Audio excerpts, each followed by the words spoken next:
Hoje, os militares estiveram na porta do Palácio de Karnak para fazer um protesto. Pediram aumento salarial, querem aumento salarial. A manifestação aconteceu hoje pela manhã, começou por volta das 9 horas, teve o seu ápice de concentração por volta das 11 horas da manhã. E os militares fizeram esse movimento aí na porta do Palácio de Karnak, com discursos, com movimentação. No momento em que o governo do estado está propondo um reajuste salarial para as categorias, todas elas, dos servidores públicos estaduais, e uma em especial para os professores. Vamos acompanhar o que disse um dos líderes do movimento que esteve hoje em frente ao Palácio de Karnak. A reposição inflacionária dos subsídios dos policiais militares e bombeiros militares, que há 5 anos não é reposta. É um direito constitucional e um direito também garantido na Lei de Responsabilidade Fiscal. E o governo tem mentido quando diz que não pode pagar. Na verdade, ele não quer pagar. Paga para todo mundo, menos para a Polícia Militar e para o bombeiro militar, ativo, inativo e pensionista. A nossa principal reivindicação é reposição salarial. Há 5 anos estamos tentando negociar com o governo do estado, mas eles não nos atendem.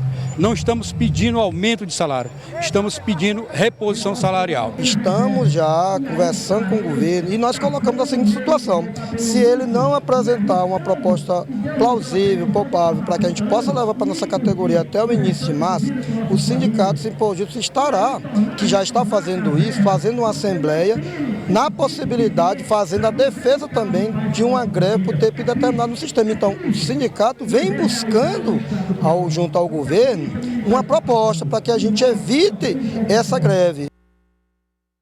Bom, nós estamos aqui ao lado do secretário da Administração, secretário Merlong Solano, que vai conversar conosco a respeito dessas possibilidades de reajuste salarial para os servidores. Secretário Merlong Solano, boa tarde, seja bem-vindo aqui ao Jornal do Piauí. Boa tarde, Joelson.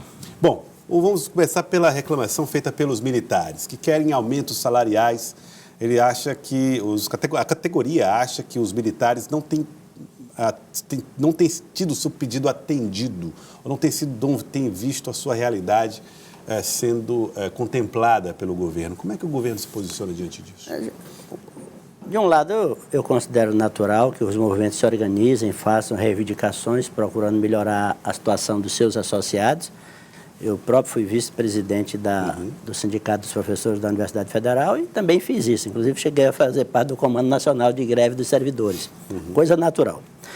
De outro lado, há que se considerar a situação financeira e legal de quem tem a responsabilidade de atender ou não as reivindicações, que neste caso é o governo.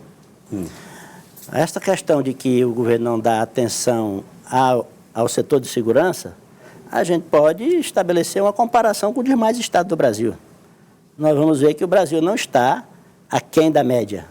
Que o Piauí se situa num patamar, às vezes até melhor do que certos estados que têm um padrão de arrecadação maior do que o estado do Piauí. Os militares comparam muito com o Maranhão, e o Maranhão paga melhor. Pois é, o Maranhão paga melhor, mas há uma situação muito diferenciada em relação ao Maranhão. Há outros estados que pagam aquilo que o Piauí paga, até quem pague menos. Eu vou até pedir para fazer uma elaboração desta tabela para eu apresentar. E, por último, o seguinte: cada estado, cada município paga suas despesas com a sua arrecadação e não com a arrecadação do vizinho. Portanto, é ótimo que o Maranhão possa pagar um salário maior para o seu policial, para os seus professores.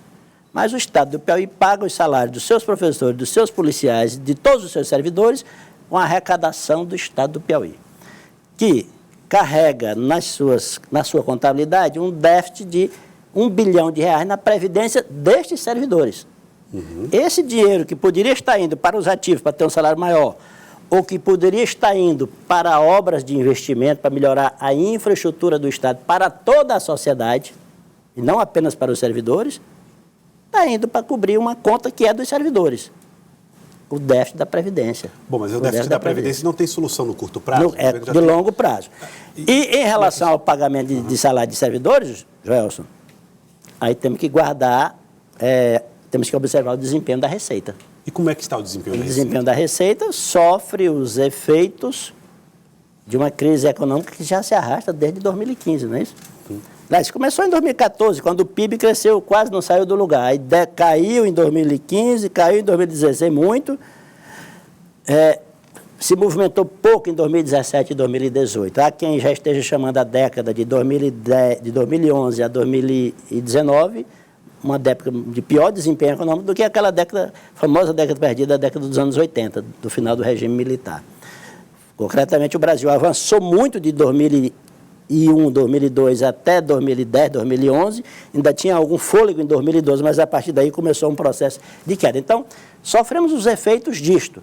Sofremos os efeitos de manipulações do governo federal em relação às transferências federais. Por exemplo, Fundeb. O Estado tinha 0,33 de coeficiente de participação no Fundeb, ou seja, 1/3. Temer baixou para 0,32, Bolsonaro, não achando pouco, agora baixou para 0,29. Sofremos os efeitos de certos movimentos. Agora, em compensação, já que o senhor falou do Fundeb, um dos problemas do Fundeb Central também é a evasão, a quantidade de alunos que deixou a escola pública do Estado. Por que isso aconteceu? Pois é, um dos motivos foi a greve de 2018 e 2019. Foram cerca de 80 dias de greve. Nós perdemos matrículas numa proporção que acarreta um prejuízo da ordem de cerca de 90 milhões de reais para a arrecadação do Piauí no Fundeb. Porque o Fundeb, aquilo que o município retira é correspondente à quantidade de alunos que ele tem. Aquilo que o Estado retira é correspondente à quantidade de alunos. Há um valor per capita por aluno matriculado na rede. Na hora de botar, não guarda relação com isso, guarda relação com a arrecadação. O Estado bota mais recursos no Fundeb do que o que tira. Quando o Estado perde aluno na sua rede, aí ele tem mais redução na sua arrecadação do Fundeb. Nós perdemos cerca de 90 milhões. Esse é um dos motivos, Joelson, que explica o fato de a gente não ter saído das vedações da lei de responsabilidade fiscal agora, em janeiro deste ano. Nossa expectativa é de sair em maio. E, enfim, uma greve desorganiza o período letivo e, portanto, diminui a credibilidade da rede. Quer dizer, apesar dos avanços dos últimos anos, com as escolas de tempo integral, com os alunos da rede pública tendo melhor desempenho no Enem, chegando o maior número de alunos às universidades, isso tudo vem acontecendo, mas uma parcela, sobretudo daquelas escolas que costumam entrar em greve com mais facilidade e com maior frequência, se desanima e procura outras alternativas. Uma das coisas que tem desanimado os militares é o fato de ter mais ou menos 5 mil homens trabalhando na corporação, na Polícia Militar, juntando aí mais ou menos com o Corpo de Bombeiros 6 mil homens. E esse aumento dado aos militares é inferior, por exemplo, ao dado aos professores, que juntos somam aí 21 mil servidores com os ativos e inativos. Não parece estranho que haja aumento para uma categoria maior e para as menores categorias uma dificuldade? Veja, se a gente for estabelecer a comparação entre o salário dos militares e dos professores, os professores teriam razão de ficar insatisfeitos com o Estado, porque a área de segurança ganha salários superiores ao dos professores. O salário dos professores, agora o salário menor vai para 3.167, 3.167, com a mensagem que nós mandamos à Assembleia ontem, que o governador assinou e nós entregamos na Assembleia ontem, né? Esse salário inicial. Esse salário inicial. O piso nacional é de 2.884, nosso salário menor agora vai para 3.167, para 3.167. Note bem que em 2018 o nosso piso já era 2.910. Já superior ao piso que o governo federal propõe para 2020, não é isso? Sim. Quanto é o piso para 2020? R$ 2.886 para o Brasil todo. Qualquer prefeitura ou governo de estado que pague, a partir de agora, menos de R$ 2.886 está fora da lei. O Piauí paga R$ 2.910 desde 2018. Agora vai para 3.167. Mas compare isso. O salário de um soldado é maior do que o salário de que 3.167. Então, você pega lá um capitão, quanto está o salário? O coronel, óbvio que são funções diferenciadas,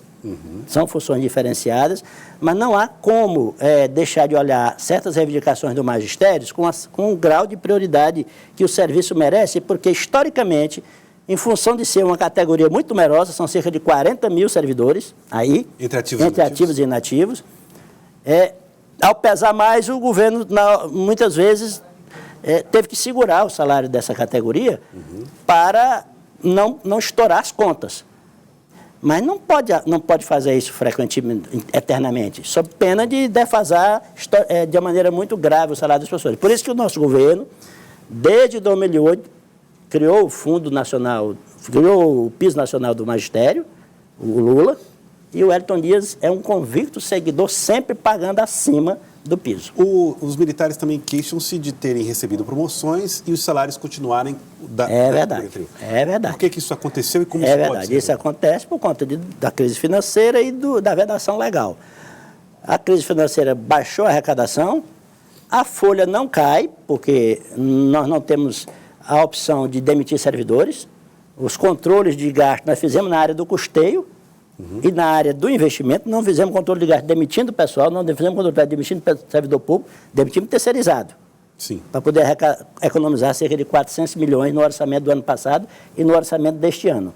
Então, a despesa continua com o pessoal. Então, nós ficamos passamos do limite prudencial, chegamos quase ao teto, 49%, e isso colocou o Piauí em possibilidade de fazer qualquer decisão que aumentasse despesa com o pessoal. Esse é o motivo, o aspecto financeiro com a vedação legal. Agora, se a situação é tão limite assim, secretário, como é que o governo conseguiu, então, enviar um projeto para a Assembleia, aumentando o salário de todos os servidores e esse aumento 2 vezes, vamos dizer assim, para os professores? Como é que a equipe econômica Pois é, a equipe econômica está preocupada, mas o governador Wellington Dias é um homem arrojado. Ele estabelece metas para nós atingirmos, nós secretários, no controle da despesa, na evolução da arrecadação, para poder ir cumprindo os objetivos estratégicos do governo. Um dos objetivos é dar um tratamento que esteja dentro das condições do Estado, ao servidor que esteja dentro das condições do Estado. Nossa equipe acha que, apesar da dificuldade, nós vamos conseguir cumprir o que está sendo posto agora. O que está sendo posto? De um lado, nós incorporamos os 4,17% que os professores recebiam no ano passado na forma de auxílio alimentação, ao salário, com a mensagem que foi ontem. Com isso, os inativos são beneficiados. Aumentamos o piso para 3.167, elevando as categorias que estavam abaixo disso para níveis superiores. Níveis superiores. São poucos professores, só cerca de 500 professores que ganham isso. Todos ganham mais do que isto. E, por último, em relação ao conjunto dos servidores, a mensagem vai amanhã. Um auxílio alimentação para o conjunto dos servidores públicos e a proposição de uma medida em que a Assembleia autorize o governo do Estado a cada ano, conforme a evolução da situação financeira, já aplicar um índice de recomposição, pelo menos da inflação. E há dinheiro para tudo isso, secretário? Esses aumentos não vão estrangular ainda mais o Estado em relação à folha de pagamento, lei de responsabilidade fiscal? Pois é, a contradição existe. Quando você tem um orçamento tão limitado como é o orçamento do Piauí, e que compromete um volume significativo de recursos para pagar pessoal e que ainda tem um déficit da Previdência, você tem uma contradição. Cada vez que você aumenta essa despesa aqui, ela tem um grande impacto dentro do orçamento do Estado. Isso é inegável.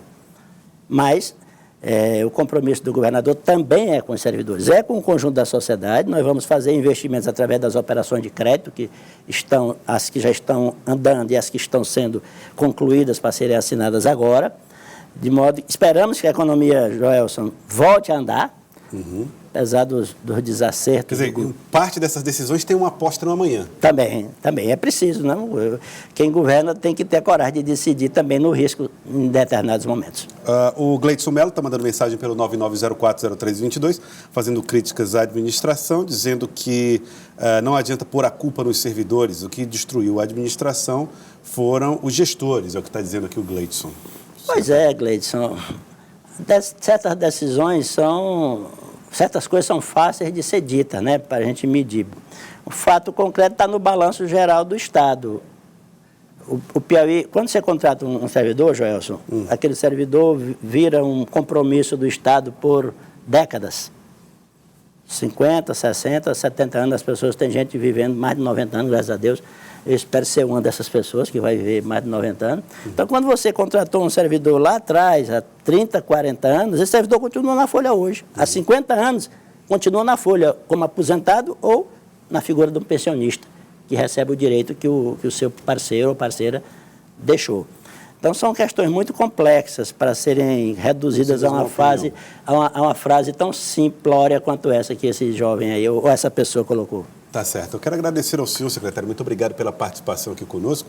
Espero que as pessoas possam ter compreendido um pouco desse problema, dessa dificuldade que é administrar folha de pagamento, custos, investimentos. E, claro, está sempre de olho nessa lei de responsabilidade fiscal que é tão restritiva, né? É porque se não existe, e a gente defende, não foi obra do PT, foi obra do governo do PSDB, mas eu sou um defensor convicto da lei de responsabilidade fiscal. Sem ela, o que acontecia no passado? Você é jovem, mas lembra, é estudioso, sabe que no passado, de vez em quando, o Estado estava comprometendo 80% a 90% de tudo que arrecadava com o pessoal. E aí não sobrava dinheiro mais para nada e ainda atrasava a folha. A ponto de o governador ter dito no passado, não, atrasa todo mundo, por que a folha não pode atrasar? Né? Exatamente. Obrigado, secretário Merlão Solano, obrigado pela participação aqui conosco.